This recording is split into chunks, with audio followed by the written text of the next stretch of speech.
En el nombre del Padre, del Hijo y del Espíritu Santo. Amén. Invoquemos a la Santísima Virgen María, a la que vamos a dedicar esta meditación. Dios te salve María, llena eres de gracia, el Señor es contigo. Bendita tú eres entre todas las mujeres, y bendito es el fruto de tu vientre, Jesús. Santa María, Madre de Dios, ruega por nosotros pecadores, ahora y en la hora de nuestra muerte. Amén. Hemos titulado esta intervención María, Madre de Dios y Madre nuestra. A la Santísima Virgen María, para entender bien lo que ella significa para nosotros, hemos de situarla, queridos amigos, en la historia de la salvación. Esta historia comienza desde el inicio. Dios ha pensado desde toda la eternidad darnos la vida y por eso creó al hombre. Salió de sí mismo y lo creó a su imagen y semejanza. Y le regaló la alianza de estar con él en el paraíso. De hecho, Yahvé descendía al paraíso y paseaba con Adán y con Eva. Era como una conciencia inmediata de Dios. Pero vino el pecado. Y con el pecado se desequilibró toda la alianza que el Señor les había regalado. Pero inmediatamente después del pecado, con todas las consecuencias de la degradación de la propia persona, de la inculpación mutua entre Adán y Eva, de verse desnudos, etc., por haber perdido lo que llamamos el don de la inocencia, de la integridad y de la inmortalidad, el Señor hace la primera promesa que llamamos protoevangelio. Establezco hostilidades entre ti y la mujer, dice el texto del Génesis número 3. Establezco hostilidades entre ti y la mujer, entre tu descendencia y la suya. Ella, la descendencia, te aplastará la cabeza. Bueno, pues esto es lo que llamamos el protoevangelio, primer anuncio de la noticia que a través de la mujer se aplastará la cabeza de la serpiente. Si vamos siguiendo todo el decurso de la historia de la salvación en la antigua alianza, veremos que aparece varias veces esta denominación de mujer. Mujer al final es la hija de Sión que representa a todo Israel, pero que se va concentrando en una figura, que es la figura de María, a la que cantamos nosotros, hija de Sión, representante de todo Israel, que decimos, alégrate porque el Señor está en medio de ti. Bueno, pues las etapas de la historia de la salvación van anunciando que vendrá una mujer por la cual nos llegará la salvación y la redención. Hay un signo prodigioso que lo podemos leer en el profeta Isaías, en el capítulo 7, donde Isaías, el profeta, le dice al rey Acaz, pide un signo al Señor, y él no se lo quiere pedir, pero le dice el profeta, él mismo te lo dará. Ahí tienes a la Virgen que está encinta, dará a luz un hijo que será Emmanuel, Dios con nosotros. Bueno, pues otro momento de la antigua alianza donde se anuncia, en este caso, una Virgen, de la cual nacerá quien será Dios con nosotros. San Mateo después en el Evangelio dirá que esta mujer es la Virgen María, y el término esta mujer ya en el Nuevo Testamento aparece varias veces. Por ejemplo, en las bodas de Caná, Jesús le dice a su madre, mujer, es el término de referencia al Génesis que hemos dicho, establezco hostilidades entre ti y la mujer, en este caso ya conocida en su intervención por un acontecimiento, no tienen vino, por tanto apuntando después a la sangre de Jesucristo en la cruz, donde ella ya actúa como intercesora nuestra. El texto fundamental para conocer que la Virgen que concibe y da a luz un hijo es la Madre de Dios es el texto de San Lucas en el capítulo ya primero, donde está la anunciación, lo que llamamos el anuncio del ángel a la Santísima Virgen María, lo que llamamos el misterio de la encarnación. Y ahí nos hemos de fijar en el título. El arcángel Gabriel le dice, alégrate llena de gracia. Llena de gracia es un término que no es su nombre, después la llamará María, pero la llama llena de gracia y es el término donde la Iglesia ha referido todo lo que es después el dogma de la Inmaculada Concepción. Ella desde siempre fue pensada por Dios para que fuera santuario del Hijo de Dios. Y por tanto la tenía que preparar totalmente sin contaminación con el pecado. Por eso, Inmaculada Concepción, desde siempre la Iglesia lo ha tenido así, hasta la definición del dogma por parte de Pío IX. Ella es concebida sin pecado original porque el Señor ha querido aplicar en ella la medicina preventiva. Nosotros es la medicina curativa. somos perdonados y redimidos por la sangre de Jesucristo, que es la medicina de nuestra salvación. Pero ella, en prevención de los méritos de su Hijo Jesucristo, ya fue concebida sin pecado original. Por tanto, ya tenemos los elementos para poder hablar de la Virgen María, que es a la vez madre y virgen. Madre de Dios, decimos. Esto la Iglesia lo reconsideró ya como una definición en el Concilio de Éfeso, año 431. La llamó Theotokos, el término griego, que es Madre de Dios. Y ahora, precisamente en este año que estamos celebrando los 1700 años del Concilio de Nicea, en el que hemos recordado que allí en ese concilio se definió que Jesucristo es el Hijo de Dios, de la misma naturaleza del Padre, como decimos en el credo, consustancial al Padre, por tanto es Dios. Esto lo definió la Iglesia en el Concilio de Nicea frente a lo que llamamos Arrio y el arrianismo. Jesús no es un hombre, sino que es hombre verdadero y Dios verdadero, no solo hombre, en el cual Arrio decía que era un hombre bueno, que tenía una unión moral con el Logos, el Hijo de Dios. No, es a la vez hombre verdadero y Dios verdadero. María, siendo virgen, era la condición para que el Señor pudiera entrar en nuestra historia y ser uno de nosotros, concibe, pero no por obra de varón. En la Anunciación ella misma lo dice, porque ella tiene un deseo de virginidad, y le pregunta al ángel, ¿cómo será eso? Pues no conozco varón. Y es cuando el ángel le dice, no temas, el Espíritu Santo vendrá sobre ti, te cubrirá la sombra del Altísimo. Es una réplica de lo que ocurría con el arca de la Antigua Alianza, que mandó Yahvé construir a Moisés, donde descendía la nube que cubría esa tienda donde estaba el arca de la Antigua Alianza. Pues María es ya la verdadera arca de la Alianza, que va a contener en su seno nada menos que al Hijo de Dios, a Dios mismo.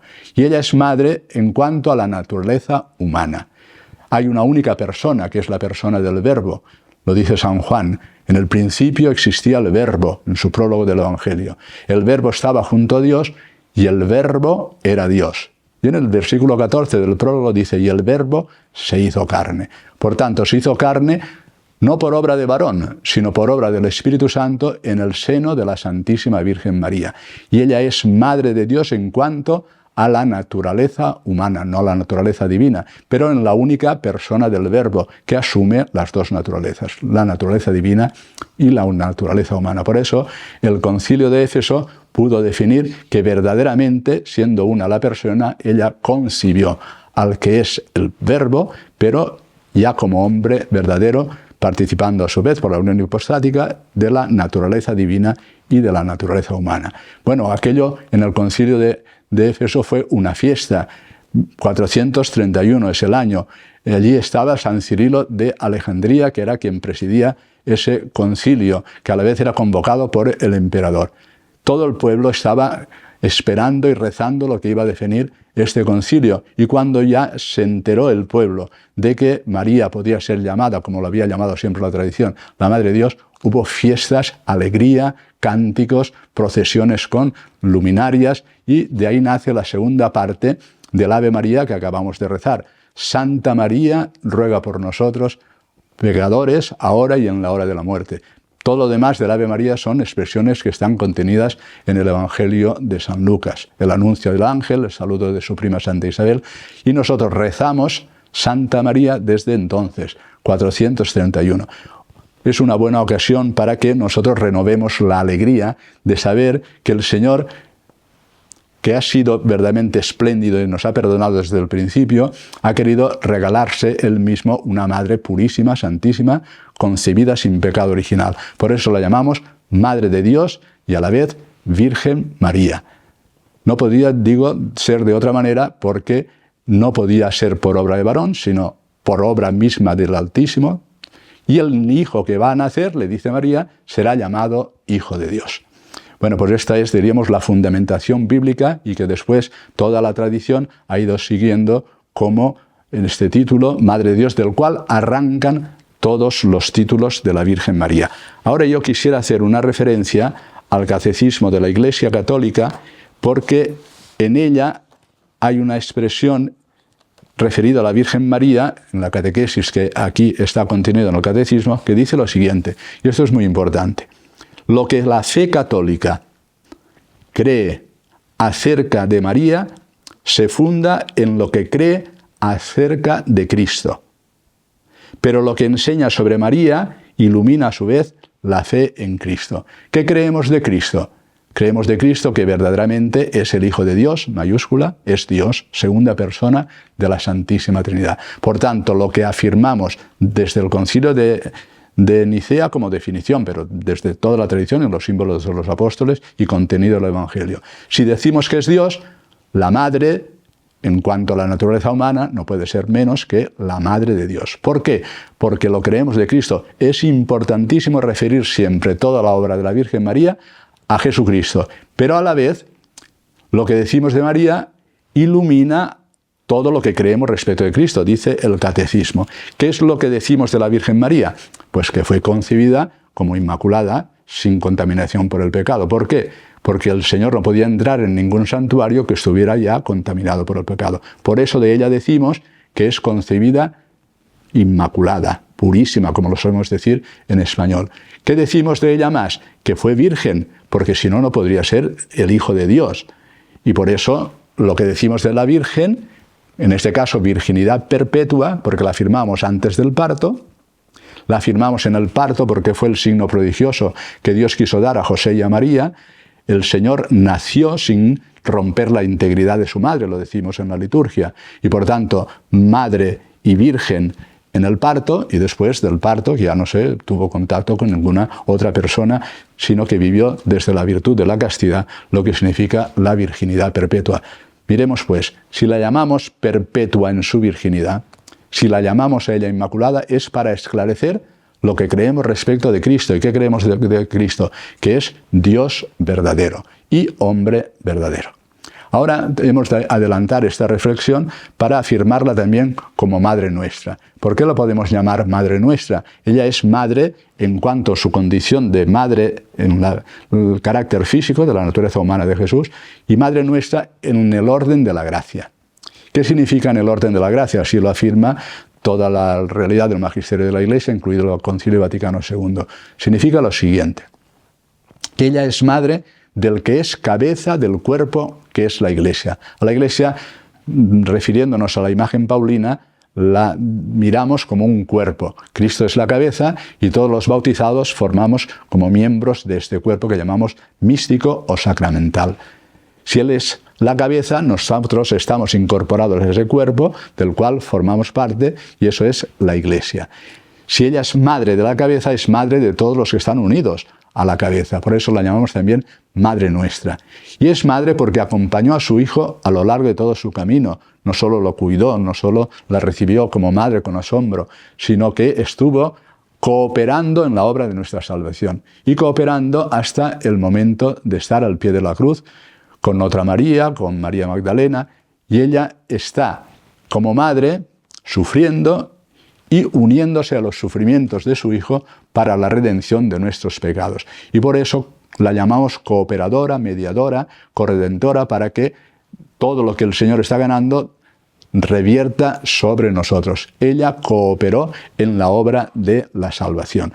Por tanto, la podemos llamar Madre Nuestra. Pablo VI, en un momento determinado del Concilio Vaticano II, ya San Pablo VI, cuando anunció que era madre de la Iglesia, se pusieron todos los padres conciliares de pie con un aplauso que fue el aplauso que más duró a lo largo de todo el Concilio Vaticano II. Casi es como una referencia a lo que pasó en Éfeso. También los padres conciliares, con una alegría inmensa, aclamaban a María como madre de la Iglesia.